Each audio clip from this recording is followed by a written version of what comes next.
नमस्कार एवरीबॉडी। आज के ऑनलाइन क्लास में 1813 का राजलेखा के बारे में चर्चा करेंगे। 1835 का राजलेखा और 1853 का राजलेखा। इसके बाद भारत शासन अधिनियम 1858 आ जाता है और उसके बाद 1 नवंबर 1858 का महारानी विक्टोरिया का घोषणा पत्र।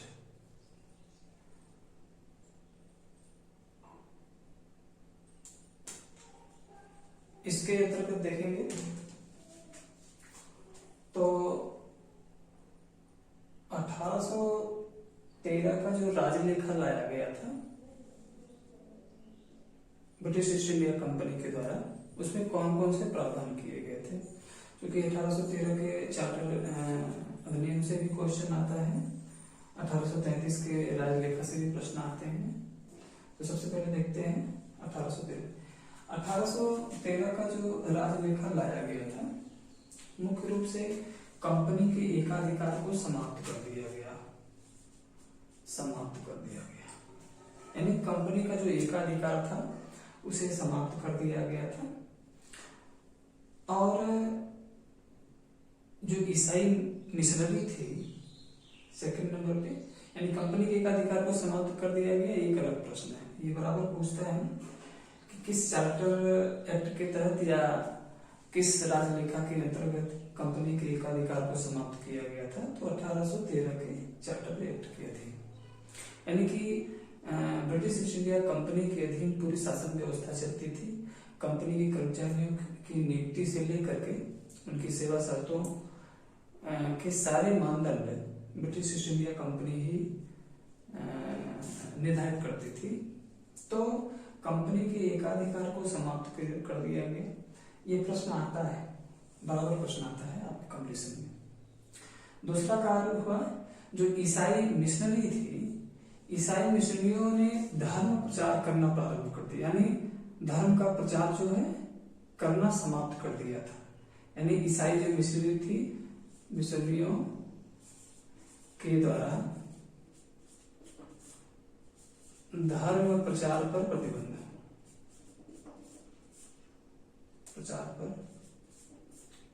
है। तो जो उस समय ईसाई मिशनरी का काम ही था ईसाई धर्म का प्रचार प्रसार करना या अधिक से अधिक ईसाई धर्म से लोगों को जोड़ना।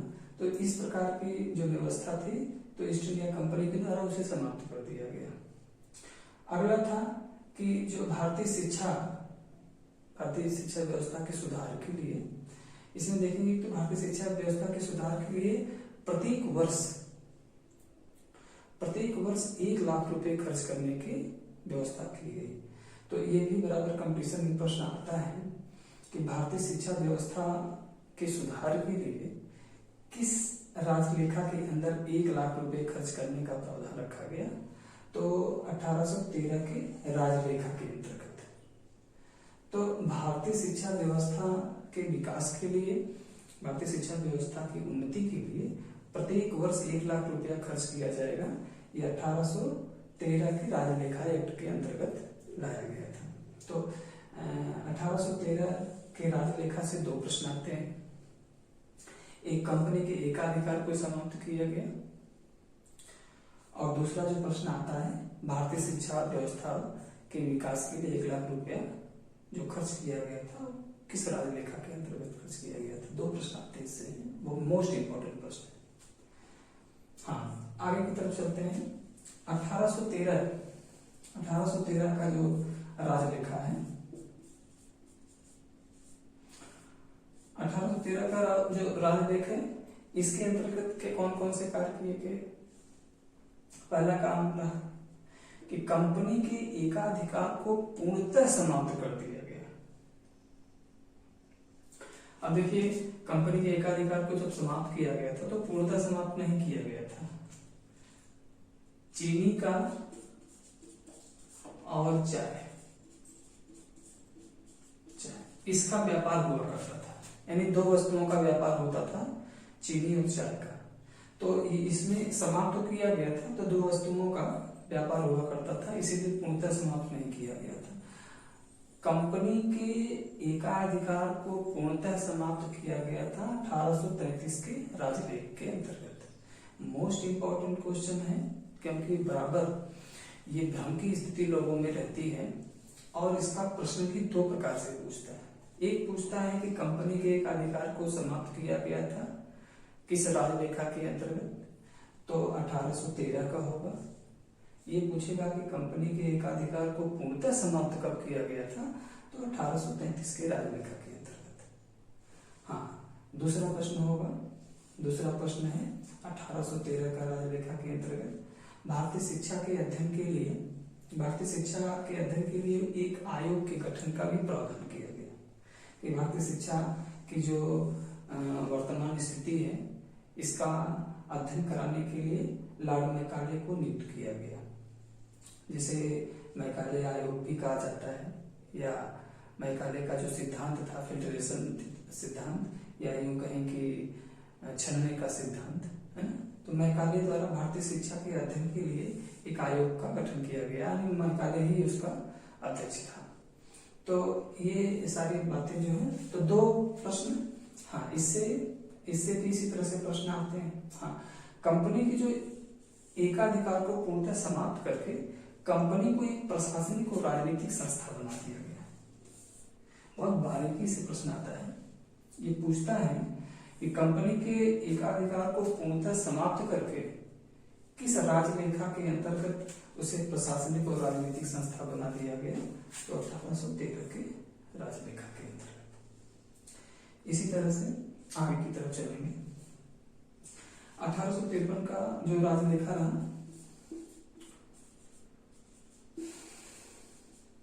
1853 का राजलेखा रहा, इसके अंतर्गत कौन कौन से कार्य हुए हैं। हाँ, कंपनी के कर्मचारियों की नियुक्ति जो है अब प्रतियोगी परीक्षाओं के द्वारा होगी। पहले ब्रिटिश ईस्ट इंडिया कंपनी अपने कर्मचारियों की नियुक्ति बहुत मनमानी ढंग से करती थी, लेकिन अब क्या है कि जो कंपनी के जो कर्मचारी वर्कर होंगे उनकी नियुक्ति जो होगी वो प्रतियोगी परीक्षाओं के माध्यम से होगी, और उसमें किसी भी जाति धर्म वर्ग लिंग वंश के आधार पर भेद नहीं किया जाएगा। ये व्यवस्था जो है 1853 के राजलेख के अंतर्गत लाया गया था। तो 1853 के राजलेख से ये प्रश्न आता है कि कंपनी के कर्मचारियों को प्रतियोगी परीक्षाओं के माध्यम से नियुक्ति करने का प्रावधान किस राजलेखा के अंतर्गत लाया गया था, तो 1853 के राजलेखा के अंतर्गत। कभी कभी इस तरह से इस टाइप के प्रश्न आते हैं कि जैसे ही इस तरह प्रश्न पूछ देता है कि 1853 राजलेखा के संबंध में कौन सा कथन सत्य है या असत्य है। यही यूं कहें कि 1853 के राजलेखा के अंतर्गत कौन सा कथन सही नहीं है, तो 4 बातें होंगी, एक नहीं रहता। इस तरह से प्रश्न आता है। तो कंपनी के जो कर्मचारी हैं उनकी नियुक्ति प्रतियोगी परीक्षाओं के माध्यम से होगी। मोस्ट इंपॉर्टेंट प्रश्न है। हाँ, आगे की तरफ चलेंगे।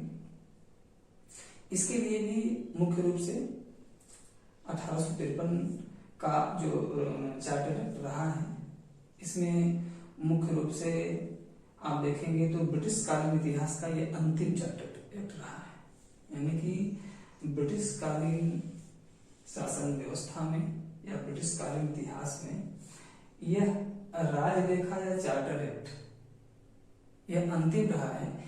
इसके बाद जो भी अधिनियम आएंगे, हाँ, उसके बाद राजलेखा या चार्टर एक्ट को समाप्त करके अधिनियम ला दिया जाता है, जैसे भारत शासन अधिनियम।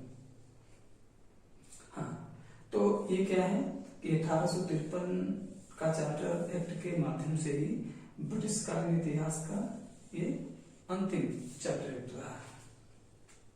आगे तक चलेंगे तो भारत शासन अधिनियम या भारत सरकार अधिनियम 1858। अब देखिए, भारत शासन अधिनियम 1858 के संबंध में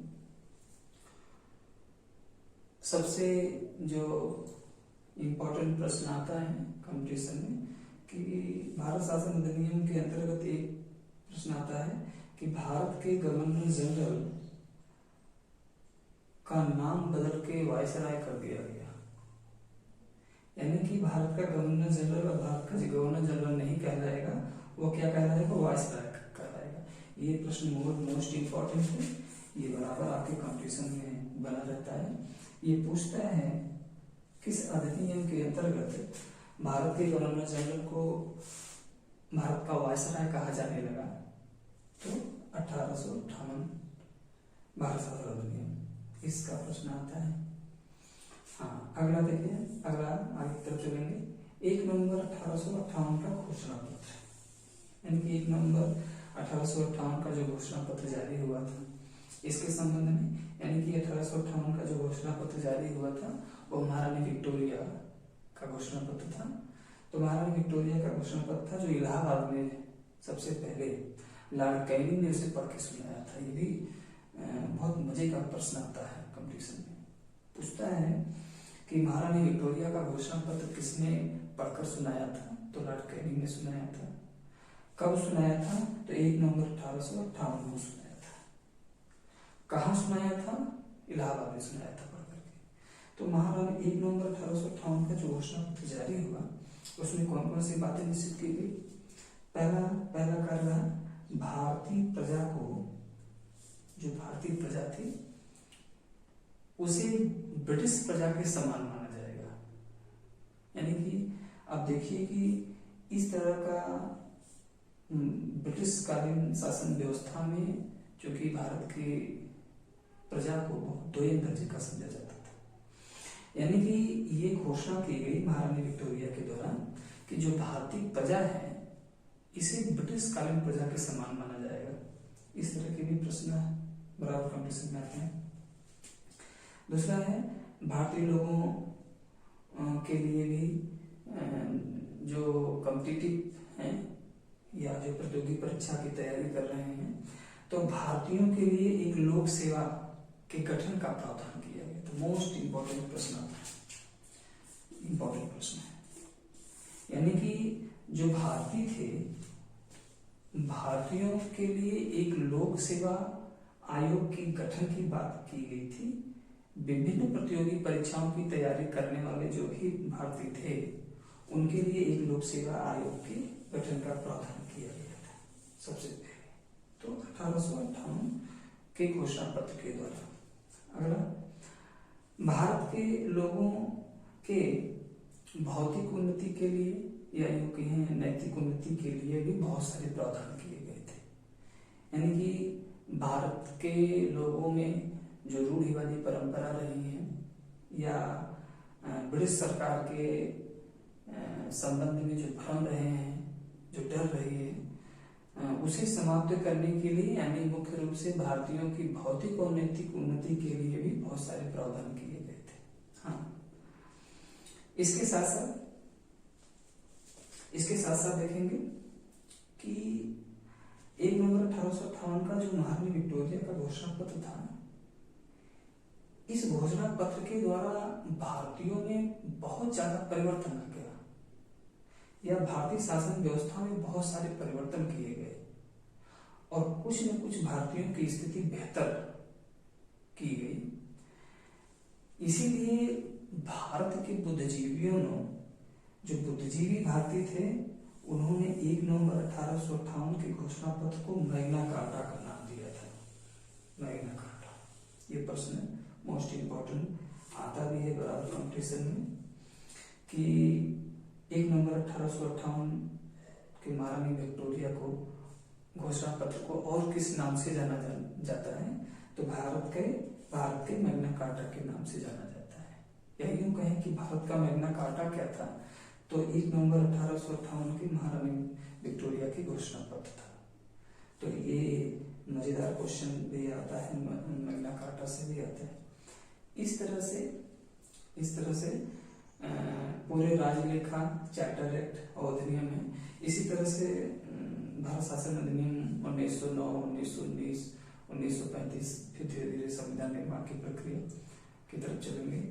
तो मुख्य रूप से आप इस तरह से बराबर हमारे ऑनलाइन क्लास से जुड़े रहिए और साथ ही साथ वीडियो को सब्सक्राइब करना ना भूलिए, शेयर भी करते रहिए, क्योंकि नई वीडियो जैसे भी अपलोड होगी आप तक पहुंचेगी। तो अगले वीडियो के साथ पुनः उपस्थित होंगे, तब तक के लिए बहुत बहुत धन्यवाद।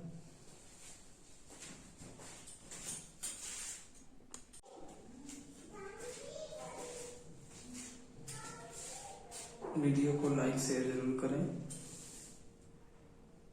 साथ ही साथ सब्सक्राइब करना ना भूलें, क्योंकि जैसे ही मेरी नई वीडियो अपलोड होगी वैसे ही आप तक पहुंच जाएगी। इसलिए सब्सक्राइब भी करें, ज़्यादा से ज़्यादा शेयर भी करने का प्रयास करें। Thank you very much.